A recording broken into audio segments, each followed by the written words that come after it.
Pour réagir à cette nouvelle, j'accueille en studio la chef de l'opposition officielle et la chef également du Parti libéral du Québec, Dominique Anglade. Bonsoir, Madame Anglade. Bonsoir.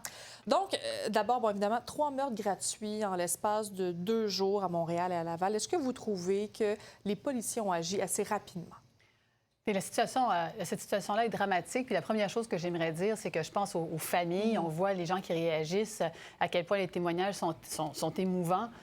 Donc, d'abord aux familles, les personnes aussi, les gens qui ont des enfants, qui ont des enfants qui se promènent à proximité, qui sont inquiets, les parents, que j'ai 3 enfants. Donc, tout ça, ça nous met dans une situation extrêmement difficile à Montréal. Puis en 24 heures, on a eu ces trois meurtres-là. Donc, dramatique dans un premier temps.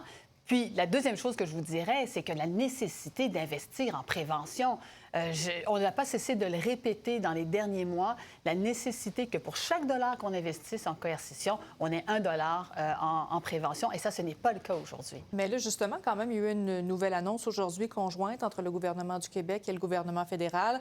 On a annoncé 42 millions de dollars pour contrer la violence armée. Bon, évidemment, c'est pour tout le Québec au grand complet. Il y avait eu une annonce également le printemps dernier de 250 millions de dollars également pour le Canada au grand complet.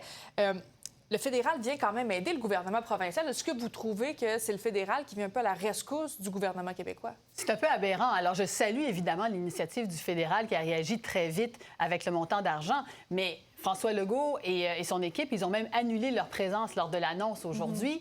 Il n'y a pas eu d'annonce faite en matière de prévention. On ne sait pas où ils sont. Il y a eu 3 décès en 24 heures et on ne sait pas où la carte se trouve. Alors, le message qu'on envoie, c'est la nécessité, encore une fois, d'investir en prévention. On l'a mentionné à maintes et maintes reprises. Ce sont 90 millions qui ont été investis pour Centaure. Il devrait avoir exactement le même montant à investir en prévention.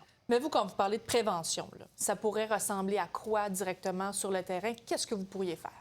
Et moi, je peux vous dire, dans mon comté, il y a eu un décès la semaine dernière, encore une fois.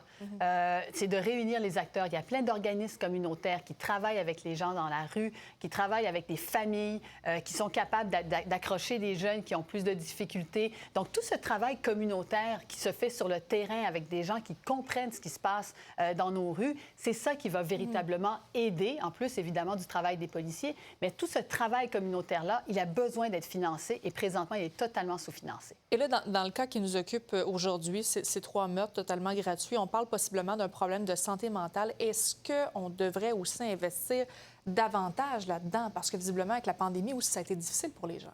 Alors, je vais faire abstraction de la personne qui a été arrêtée parce que on connaît pas toute l'histoire, en fait, par rapport à ça.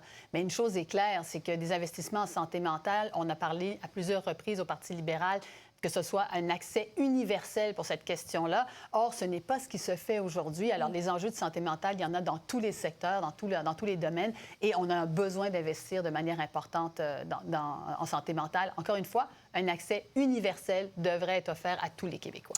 Madame Anglade, chef du Parti libéral du Québec, merci d'avoir été avec nous ce soir. C'est moi qui vous remercie.